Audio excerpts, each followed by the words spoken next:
আমি মালের 5টা ব্যাখ্যা পেয়েছি তাফসিরে। 1 নম্বরে মাল বলতে নবীজি আয়াতের ব্যাখ্যায় জানিয়েছেন, আদ-দুনিয়া কুল্লুহা মাতাউন ওয়া খায়রু মাতাউদ দুনিয়া ইমরাতুস সালিহা। পৃথিবীর সবগুলো সম্পদ মাল, এর ভেতরে উত্তম সম্পদ হচ্ছে আল্লাহওয়ালা নেককার মেয়ে মানুষ। জোরে বলেন সুবহানাল্লাহ। সম্মানিত মা বোন, আমি দেখলাম বহু মা বোনেরা আম গাছতলায় বসে আছেন, বাসতলায় বসে আছেন। নেককার নারী, এগুলো দুনিয়ার শ্রেষ্ঠ সম্পদ। কি এটা? আল্লাহর নবী জানিয়েছেন 4টা গুণ যার ভেতরে আছে তাকে শ্রেষ্ঠ সম্পদ বলা হয়, শ্রেষ্ঠ নারী বলা হয়। 1 নম্বরে যার স্বামী বাইরে থেকে আসলে দুনিয়ার সব কাজ কাম বাদ দিয়ে স্বামীকে খুশি করার জন্য এগিয়ে যায়। 2 নম্বরে স্বামী যেটা পছন্দ করে ওটা যদি জায়েজ হয়, জীবন থাকতে ওইটা মেনে নেয়। সম্মানিত মা বোনেরা, নামাজের সময় পর্যন্ত আপনার মাথা আর চুল যেন বের হয়ে না যায়, এটা নিষিদ্ধ। নামাজে যদি চুল বের হয়ে যায় নামাজ নষ্ট হয়ে যাবে, নামাজ ভেঙে যাবে। অথচ স্বামীর সামনে যতক্ষণ থাকবেন চুল ছেড়ে দিয়ে থাকবেন। যতক্ষণ চুল ছাড়া দেওয়া থাকবে, যত চুল দেখবে অতগুলো সওয়াব আপনার আমলনামায় লেখা হবে। ওরা চুল ছেড়েও দেয়, উন্মুক্ত করে রাখে, চুল ফলিয়েও রাখে, স্বামী বাদ দিয়ে অন্যের সামনে। কথা বলুন। যারা এসেছেন গাছতলায়, আম গাছতলায়, বাসতলায় বসে আছেন, আপনাদেরকে আমি ভালোবাসি, বাঁচাতে চাই। আপনি যদি সত্যি শ্রেষ্ঠ সম্পদ হতে চান, স্বামী যখন বাইরে থেকে আসবে দুনিয়ার যত গুরুত্বপূর্ণ কাজ থাক সব আপনার জন্য হারাম। এখন কোনো কাজ জায়েজ নেই। স্বামী যাতে খুশি হয় আপনি সেই কাজ করবেন।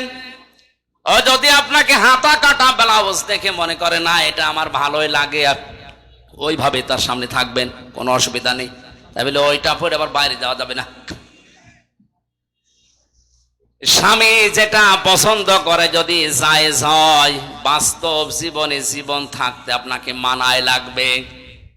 আমি স্বামী, এখানে যারা আছে প্রত্যেকেই যারা স্বামী আছে জিজ্ঞাসা করবেন মনের খবরটা এই, প্রতিটি স্বামী চাই, পছন্দ করে বিয়ের পরে যেন আমার মা বাবা আমার সাথে থাকে। কথা বলেন না কেন? কিন্তু আমি বাস্তবতায় দেখছি আজ 100টার 98টা পরিবারে বৌমারা এটা চাই না, সব চাই আলাদা হও। এই কথা বলেন না কেন? আমি উপায় করব, ইনকাম করব, কামাই করব, আমি চাই আমার মা বাবা আমার সাথে থাকবে। আপনি চান না মানে কি? আপনি নামাজ পড়তে পারেন, রোজা রাখতে পারেন, কালো বোরকা পড়তে পারেন, আপনি নেককার হতে পারেননি। কারণ স্বামী যেটা পছন্দ করেছিল ওটা জায়েজ ছিল, আপনি এখন ওটা পছন্দ করতে পারেননি। এরকম বউ আছে দুনিয়ায় না নেই? কার বাড়ি আছে দেখি হাত তোলেন তো। ঠিক আছে, তোলার দরকার নেই, ক্যামেরা ওইদিকে গেলে ভাত বন্ধ হয়ে যাবে। টের পাচ্ছেন আপনি? এত বড় বড় মহারতে বসে আছে, এখানে কেউ হাত তুলতে সাহস পাচ্ছে না। আপনি আবেগে হাত তুলে বসে আছেন, একবার যদি ক্যামেরা ওইদিকে ঘুরিয়ে দিত কি হয়তো বুঝতে পারছেন না? কয়েকদিন আগে আমি সৌদি থেকে এসেছি, ওমরা থেকে। ওখানে সবচাইতে একটা বেশি ভিডিও দেখতাম। বাংলাদেশের চট্টগ্রামের এক জায়গায় 4 ছেলে 2 মেয়ে, এরা 6 ভাই বোন মিলে তার 95 বছরের বয়সের বাবাকে নিজের সম্পদগুলো সব নিজেদের নামে লিখে রাস্তায় ছেড়ে দিয়েছে। নাউজুবিল্লাহ। মানে শুধু নাউজুবিল্লাহ বলে শেষ করে দেবেন হয়ে গেল না। শুধু ওই 6 ভাই বোনের দোষ না, ওই বাবারও দোষ আছে।